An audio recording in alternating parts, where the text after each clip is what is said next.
Tonight's the night. I'll take you places that you've never been, never been.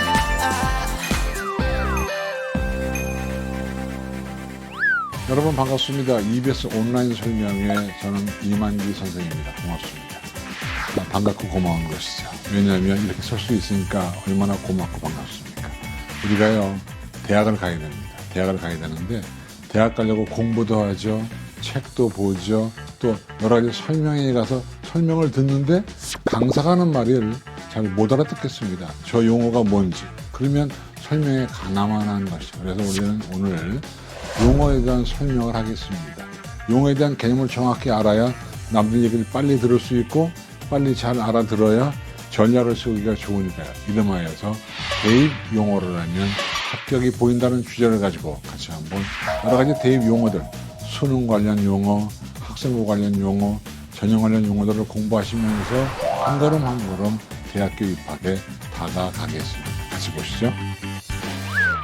대입 용어를 하면 합격이 보인다. 이번에는 전형 방법과 관련된 용어를 같이 한번 연구해 보겠습니다. 상당히 용어가 복잡한 게 많습니다. 3 플러스 1, 2 플러스 1입니다. 3은 국영수고요. 1은 탐구 영역을 가리키는 겁니다. 그러니까 한마디로 국어, 수학, 영어를 다 반영하면 3 플러스 1. 그 중에서 2개만 반영하면 2 플러스 1 이렇게 얘기할 수 있습니다. 알고 계시죠? 넘어갑니다. 그 다음 나오는 가산점입니다. 이건 가중치가 아니고요. 어떤 점수에다가 그냥 한 5%, 6%, 7%, 8%, 10%를 더해주는 겁니다. 보통 어려운 과목에다 가산점을 주죠. 과학 2라든가 수학 이런 거에 가산점을 두게 되어 있습니다. 그렇죠? 근데 사실 이게 당락을 좋아할 수 있어요. 예를 들면 가산점을 10% 정도만 주면 만회가 어려워요. 5%까지는 뒤집을 수 있는데 10%가량을 주면 그 과목을 뒤집을 수 없어요.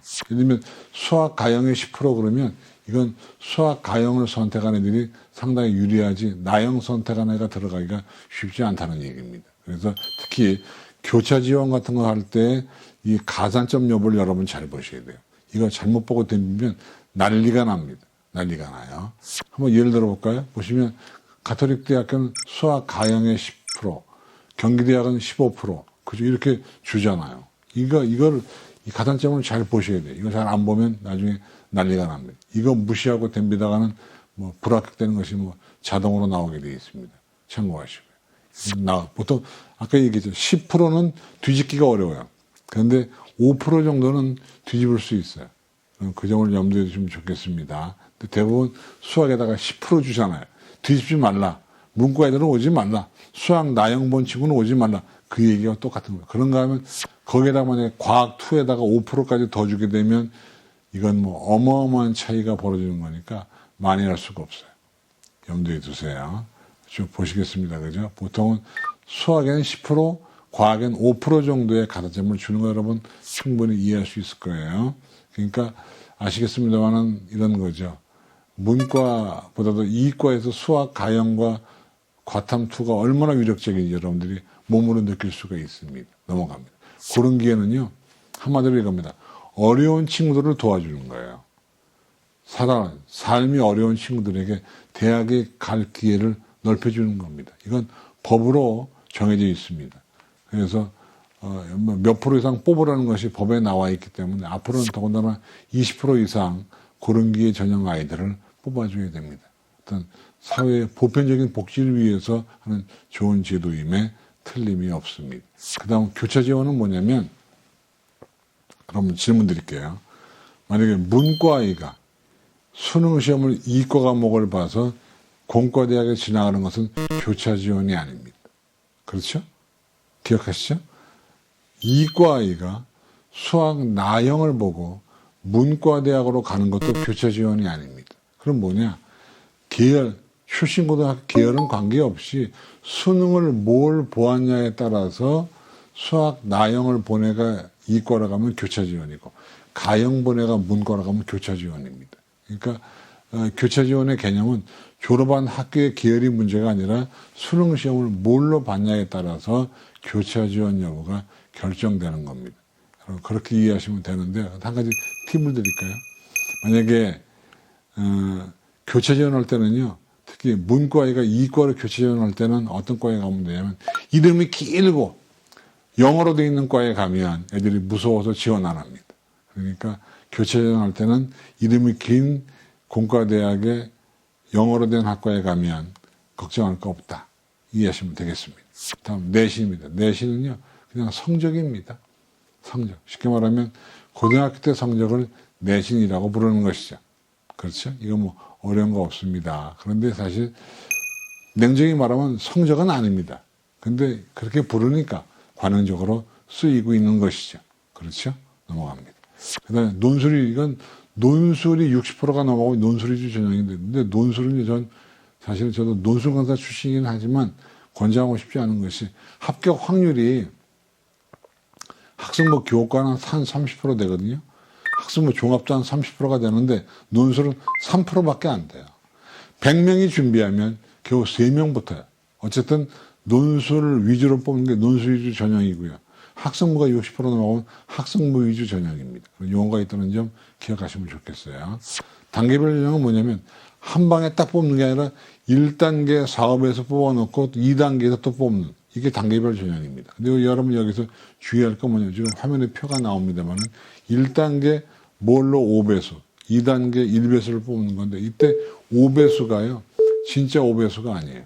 애들이 우수하면 6배수를 뽑을 수도 있고요. 애들이 좀 수준 떨어지면 4배수밖에 안 뽑을 수도 있어요. 그러니까 이건 뭐 정해는 들어가는 건 아니지만 어쨌든 간에 1단계, 2단계인데 보통 1단계는 내신 위주가 많고 2단계는 면접이 들어갑니다. 그렇죠. 그럼 여러분 거기 보시는 것처럼 면접이 30%인 대학은 100명 가운데 30명은 면접으로 당락이 바뀔 수 있다는 걸 여러분 가정하셔야 됩니다. 그런 점으로 저 반영 비율을 보시면 됩니다. 이게 단계별 전형이었고요. 이건 뭐냐, 대입 전형 계획은 나라에서 발표하게 되는 한마디로 4년 예고제입니다. 그러니까 대입의 큰 정책은 중3 봄방학 때에 결정을 해서 발표를 해줘야 되고요. 이건 지금 표에 나오는 것처럼 시기가 있습니다. 우리가 4월 말 5월 초에는요, 여러분 보시는 것처럼 대입 전형 기본사항 이런 것보다도 대입 전형 계획이나 모집 요강을 발표를 해줘야 돼요. 이건 법으로 정해놓은 거기 때문에 어기면 안 돼요. 교육부도 법을 어기면 안 돼요. 그런 것들이 대입 4년 예고제라고 얘기할 수 있습니다. 역시 대입 전형 기본사항은 이건 9일 8월 달까지 발표를 해줘야 됩니다. 이건 나라에서 정한 법이기 때문에 어기면 안 된다는 점 여러분 기억하시면 됩니다. 그러니까 만약에 내가 중3이 됐어요. 중3이 됐는데도 정책이 새로 안 나오면 그냥 그 정책 그대로 가는 겁니다. 새로운 정책이 안 나오는 거예요. 그것이 4년 예고제 법으로 정해져 있다는 점 여러분 기억하시면 됩니다. 대학 수학능 시험 기본 계획은 3월 말까지. 보세요. 올해요. 코로나 위기로 우리가 개학을 못 하잖아요. 그럼에도 불구하고 3월 말일날 교육부 장관이 수능 기본 계획을 발표했죠. 수능을 연기한다. 발표했잖아요. 이거 법으로 정해져 있기 때문에 그런 겁니다. 기억해 주시고요. 그 다음에 동점자 처리 기준. 이거는 문제가 쉬우면 동점자가 많죠. 그럴 때 우리 학교는 뭘로 뽑겠다는 것을 나누어서 정리합니다. 예를 들면 일수는 수능 성적 중에서 수학 성적 좋은 애 이럴 수도 있고요. 옛날에는요 나이 어린 사람을 뽑기도 했어요. 근데 지금은 그렇게 하지 않아요. 인권위원회에서 지적을 해가지고 나이 어린 게 뭐 장땡이냐 그러는데 사실은 옛날엔 그랬습니다. 요즘 그래서 성적 과목 가지고 뽑는 경우가 많다는 점 기억하시면 됩니다. 이건 하나의 예로 들어드리는 것이고요. 면접은요 점점 어려워지고 있습니다. 역량이 되는 대학은 면접을 많이 뽑지만 역량이 안 되는 대학들은 면접을 잘 안 뽑습니다. 면접은 심층 면접도 있고 인성, 학업 역량 어려워요. 제일 어려운 게 제시문 주고 답을 하게. 특히 이과 면접은요 문제 푸는 게 많아요. 수학 문제 주고 30분 고민하게 한 다음에 화이트보드 앞에서 풀어요. 이런 게 면접이에요. 그러니까 우리가 보통 구술 면접이라고 할 때는 상당히 그 면접 시험이 어려운 겁니다. 그냥 단순하게 자네 꿈은 뭔가 이런 게 묻는 게 면접이 아니에요. 지금의 면접은 뭔가 지식을 묻게 되어 있기 때문에 앞으로 면접을 잘하려면 지식이 뛰어나야 돼요. 인적성도 마찬가지예요.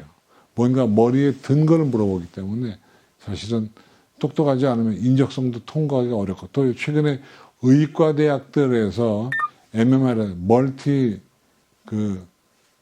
미니 면접 이런 걸 하거든요. 그러니까 쉽게 말하면 여러 개 방에 들어가서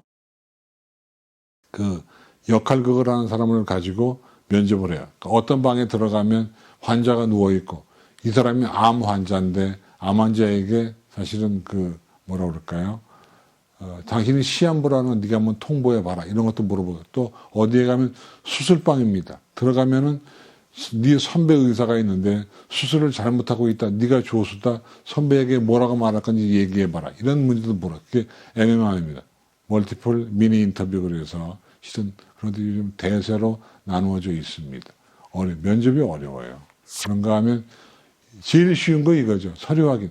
자네 고2 때 동아리 활동 뭐 했네? 재밌었니? 이런 게 물어보는 게 서류 확인. 최근에 이런 문제는 점점 줄지만 학생부 종합전형은 서류 확인 면접들이 꽤 남아 있습니다. 그런가 하면 이건 집단 토론도 시키고 발표도 시키고 하는 것들이 많아요. 확인하고 계시죠? 그죠? 그런가 하면 다대일 면접관이 여러 명이고 나 혼자일 수도 있고 또 애들이 여러 명이고 면접관이 적을 수도 있습니다. 이건 숫자이기 때문에 뭐 중요한 건 아니니까 통과하도록 합니다. 제일 어려운 게 이거죠. 질문을 미리 준비하느냐 아니면 꼬리에 꼬리를 무느냐에 따라서 구조하냐 뭐 비구조하냐 반구조하냐 이런 면접이 있는데 제일 어려운 게 꼬리에 꼬리를 무는 면접이에요. 추가 질문 나오면 어려워집니다. 그래서 제가 한 가지 면접의 팁을 드릴까요? 굉장히 중요한 팁인데 면접 시험장에 가서는 말을 빨리 하지 마세요. 가능하면 천천히. 그래서 시간의 헤게모니를 내가 잡는 게 좋습니다. 말을 빨리 하잖아요. 대답을 빨리. 그럼 추가 질문이 또 들어와요. 그럼 막힌다니까. 일종의 팁이라는 점을 여러분 기억하시고요. 그다음에 모집 단위는요. 뽑는 단위. 학과별이냐 계열별이냐 학부냐 이건 뭐 어려운 거 아니죠. 그죠? 보통 학과 단위로 뽑을 수도 있고 계열 단위로 뽑을 수도 있고 그런가 하면 학부 과 없이 전체를 뽑을 수도 있습니다. 그렇죠? 그런데 중요한 사실은 모집군이라는 것도 있습니다. 이건 정시 모집인데 가군, 나군, 다군 이런 것들 우리 대학은 가군서 뽑을래, 우리 대학은 나군서 뽑을래 이게 모집군입니다. 모집인은 유동제는요. 올해 못 뽑으면 내년에 뽑는 거 이게 모집인은 유동제가 되겠습니다. 그렇죠? 2월은 또는 뭐 수시에 못 뽑으면 정시에 뽑는 것도 모집인은 유동제가 되겠습니다. 기억하시면 되겠습니다. 넘어갑니다. 이건 뭐냐? 뽑았는데요. 딴 대학으로 가버려. 예를 들면 서울대학에서 뽑았는데 다른 대학으로 가버려. 그러면 애가 비잖아요. 그럼 충원, 보태는 겁니다. 쉽게 말하면 추가 합격시키는 게 미등록 충원입니다. 근데 이것은 사실은 한참 돌아요. 우리가 보통 뭐 10바퀴 돌았다, 20바퀴 돌았다라고 얘기하는 게 미등록 충원입니다. 제일 좋은 건 뭐냐면 여기에 붙는 게 제일 좋은 거예요. 나는 미등록 충원됐다. 나는 추가에 붙었다가 제일 좋은 겁니다. 그래야지 1차에 붙은 애보다 성적이 어마어마하게 낮게 붙는 거기 때문에 가성비가 높은 게 바로 미등록 충원입니다. 여러분 그 점을 기억해 주시고요. 넘어갑니다. 그 다음에 보시면 반영 비율은 우리가 학생부에다 그런 얘기가 나올 것 같은데 명목상 반영 비율은 표면적으로 나오는 것이고요. 여기서 기본 점수를 빼고 하는 것이 실질 반영 비율, 그죠? 반영 비율은 명목상 비율이 있고 실질 반영 비율이 있습니다. 중요한 건 실질 반영 비율이지 명목상 비율이 아니다. 이해하시면 되겠습니다. 넘어갑니다. 그 다음에 이건 아까 좀 전에 내가 설명드린 것이죠.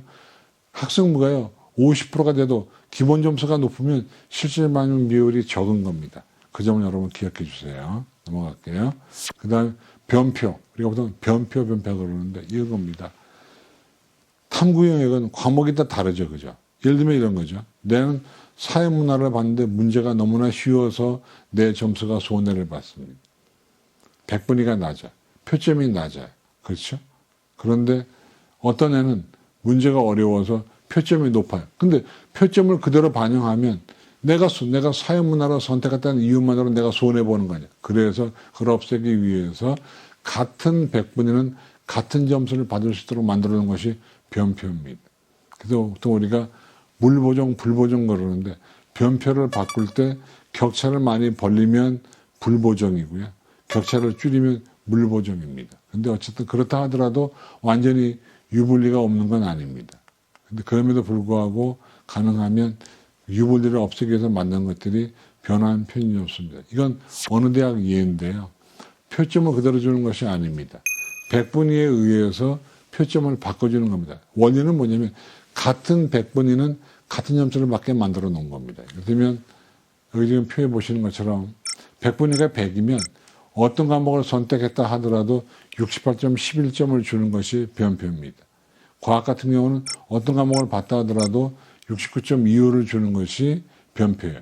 이걸 줌으로써 과목 간의 편차를 없애주고 유불리를 없애는 겁니다. 근데 그렇다 하더라도 어려운 과목서 잘 보내가 유리할 수밖에 없습니다. 왜? 그런 데서 백분위가 높게 나오기 때문에 도리가 없는 것이죠. 이거는 수능시험 성적 나온 다음에 얘기를 합니다. 홈페이지에 발표하게 되어 있습니다. 환원 점수는 뭐냐? 이거는요, 표점을 그대로 반영하는 게 아니라 가중치, 가단점 같은 걸 다 두어서 다시 그 대학 점수로 바꾼 겁니다. 그러니까 표점이 똑같아도 대학에 따라서 환산 점수가 다를 수 있습니다. 이거는 대학교 요강에 공식이 나와 있고요. 공식을 모르면 EBS 홈페이지 같은 데 입력하면 그 대학 점수로 다 바꿔줍니다. 대기업에 어디가에 가다 입력해도 다 그 대학 점수로 바꿔주기 때문에 여러분들 고민할 필요가 없지만 어쨌든 배치표라고 하는 것 자체가 환원 점수에 의한 것이 아니기 때문에 종이 배치표는 좀 그렇죠. 그죠? 그래서 여러분 가능하면 온라인 배치표, 합격 진단 같은 걸 이용해서 다 환산을 할 수 있습니다. 손으로 계산해도 되는데 시간이 좀 걸리니까 그냥 온라인에 집어넣어서 계산하시면 쉽다. 근데 환산점에 의해서 합격 당락에 좌우될 수 있다는 점 여러분 기억하시면 좋겠습니다. 여러분 이거 실제 예를 들어 준 겁니다. 어떤 공식이 있느냐. 특정 대학의 예인데요. 똑같은 표점을 받아도 대학의 공식, 대학의 가중치, 대학의 가산점에 따라서 환산 점수는 달라지게 되어 있다는 점을 여러분에게 예시를 통해서 보여주고 있는 겁니다. 복수지원 수시, 이건 뭐냐, 정시든 수시든 간에 복수지원이 되는 게 있고 안 되는 게 있습니다. 수시는 복수지원이 6개까지 가능합니다.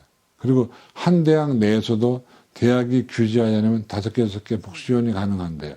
근데 정시 모집은 6개가 아니라 정시 모집은 3개입니다. 정시 모집은 가나 다군 3개인데 문제는 지금 화면에 나오는 것처럼 일부 대학교는 6개나 3개에 해당하지 않아요. 경찰대학, 공사회사, 지스트 이런 과기원들, 그러니까 특별법에서 만들어진 것들은 사실은 6개, 3개에 해당하지 않기 때문에 플러스 1이 되니까 마음껏 지원하시면 되겠습니다. 정시 모집 또한 마찬가지입니다. 어떤 특별법에 설치된 대학들, 뭐 해사, 공사, 육사, 카이스트, 지스트, 지지스트 이런 대학들은 1 플러스 1입니다. 하나 더 할 수 있으니까 마음 놓고 지원하시면 되겠습니다. 넘어갑니다. 그 다음에 분할 모집은 뭐냐면 같은 학과를 나눠서 뽑는 건데 요즘은 해당하지 않습니다. 옛날에는 해당했는데 지금은 같은 과는 다 한 방에 뽑아야 되니까 사실은 과가 달라지면 분할 모집이 가능하지만 같은 과 내에서 분할 모집은 법으로 금지가 되어 있습니다. 기억하시면 되겠습니다. 이건 뭐 확인하시면 될 것 같고요. 그 다음에 사정 모형은 일간합산은 뭐냐면 이건 그냥 점수를 한꺼번에 계산하는 것이고요. 그죠? 그 다음에 나오는 것이 단계별은 설명드렸습니다만 1단계 몇 프로, 2단계 몇 프로, 1단계 5배수, 2단계 1배수 이렇게 뽑는 게 단계별인데 대부분 대학에서는 일간합산보다는 단계별 전형을 선호하고 있습니다. 그래야지 뽑기가 쉽고 그래야지만이 면접하기가 쉬워서 단계별 전형을 선호하고 있습니다. 넘어갑니다. 그 다음 우리가 볼 것은 혼합은 섞는 겁니다. 모집정원 반은 단계별로, 모집정원 반은 일괄합산. 이건 혼합인데 혼합은 잘 안 합니다. 왜? 대학들이 번거롭거든요. 넘어갑니다. 그리고 우리 수시지원 제한, 우리가 아까 얘기한 거죠. 수시는 몇 개 쓴다고요? 6개. 그 이상은 안 된다. 단 그 이상 하려면 특별법에 만들어진 것들 있잖아요. 그죠? 지스트 이런 것들은 하나 더 할 수 있지만 나머지는 안 된다. 옛날엔 무제한이었습니다. 옛날에 70몇 개 대학을 지원한 애도 있었습니다. 그래서 이거 과소비가 크다 그래서 나라에서 6개로 제한을 두게 된 겁니다. 외국은 무제한입니다. 외국은 무제한이에요. 확인하시고요. 그 다음에 이제 2월은 뭐냐면 수시에 못 뽑으면 정시로 넘어갑니다. 그죠? 그래서 우리가 항상 정시 모집에 나오는 인원수는 끝까지 두고 봐야 됩니다. 왜냐하면 수시에서 많이 넘어오기 때문에. 주로 여러분 어떤 과가 많이 넘어갈까요? 좋은 과, 안 좋은 과. 예, 좋은 과의 인원이 더 많을 수 있습니다. 왜? 다른 대학으로 빠져나가는 경우가 많기 때문에 그렇습니다. 넘어갑니다. 전형명 및 전형 방법. 전형은 말하자면 애를 뽑는 과정이 전형입니다. 전형명은 상당히 다양한, 뭐 두드림 전형도 있고 미래인재도 있고 과학인재 여러 가지가 있습니다. 나라에서는 통일하라고 지금 권장하는 거 아니에요. 그냥 학생부 교과 전형, 학생부 종합전형 이런 식으로 전형명을 통일하라고 얘기하고 있습니다. 이건 뭐 팁이니까 여러분 눈으로 확인하면 되겠습니다. 넘어갑니다. 그 다음에 일반 전형은 그냥 보통 학생을 뽑는 게 일반이고요. 그럼 뭐가 있을까요? 특별 전형은 특별한 아이를 뽑는 건데 대부분 특별 전형이 더 많습니다. 수시 모집은 특별히 훨씬 많아요. 특별하지 않았지만 특별하다고 생각하고 뽑는 것이죠. 많습니다. 넘어갑니다. 그 다음에 정원내가 정원외가, 정원내는 뭐냐면 법으로 정해놓은 건데 정원외에는 말하자면 더 뽑을 수 있어요. 이를테면 고른기회 같은 게 정원외로 많이 뽑습니다. 그런가 하면 여러분 그런 거 아세요? 기회학과라고. 예를 들면 성대 같은 경우는 그런 게 있는데 연대 같은 경우 이번에 새로 생겼죠. 시스템 반도체 공학과 이런 것들. 고대도 생겼습니다. 반도체 공학. 이런 것들은 기업서 돈을 대고 만든 과이기 때문에 기하학과로서 정원외입니다. 정원에 관계없이 애들을 뽑게 되어 있습니다. 그렇죠? 기억하시고요. 근데 여러분들은 못 느낍니다. 그냥 들어가고 싶으니까 들어가는 것이지 뭐 정원외인지 정원내인지를 우리가 알 도리가 별로 없는 것이죠. 넘어갑니다. 그 다음에 특기자는 특기가 있는데 문제가 이게 문제가 아니고 특기자는 점점 줄어요. 특히 어학 특기자는 잘 대학에서 안 뽑습니다. 소프트웨어는 많이 뽑는다. 그러니까 어학은 점점 줄고 있고 소프트웨어나 과학 특기자는 줄지 않고 있기 때문에 문과 애들의 특기자 입학의 기회는 점점 줄고 있다는 점을 여러분 기억하시면 되니까 영어 특기 잘한다고 영어로 가려고 하지 마시고 그냥 공부해서 일반으로 가시는 것이 앞으로도 훨씬 나을 겁니다. 넘어갑니다.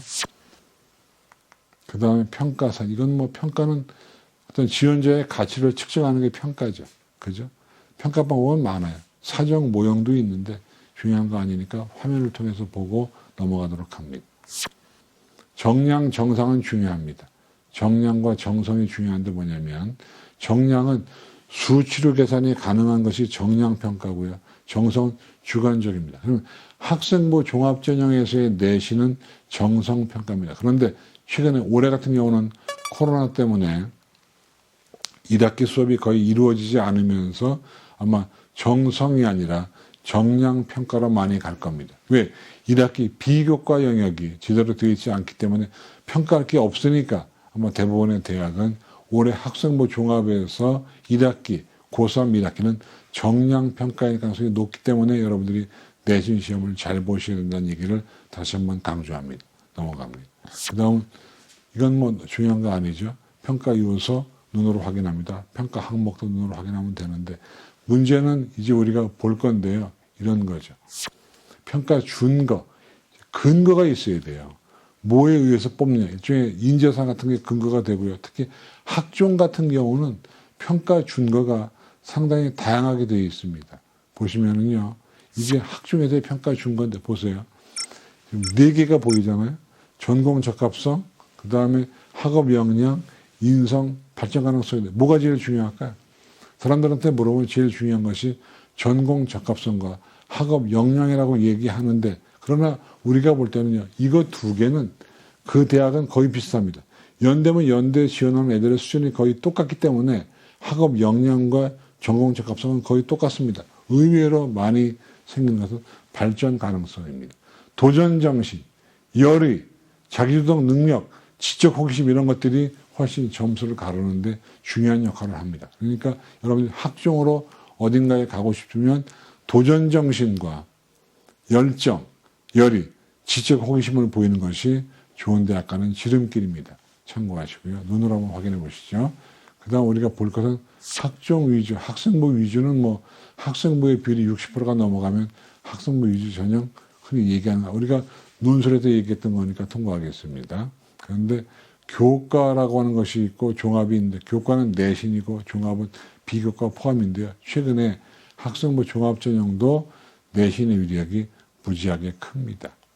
참고하시고요. 마지막으로 활동 증빙 자료입니다. 최근에 와서는요, 이런 것들 잘 안 받습니다. 왜냐하면 학교 수업을 중시하기 때문에 잘 안 받지만 그래도 참고적으로 알아두시라고 제가 말씀을 드린 거고요.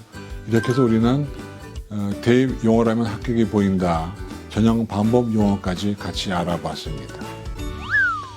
자, 이렇게 해서 대입 용어를 알면 합격이 보인다 강의를 다 마쳤습니다. 여러분 이미 많이 들어본 내용도 있기 때문에 제가 간단하게 설명하면서 화면으로 대체했습니다만 어쨌든 잘 알고 지피지기면 백전불태라고요.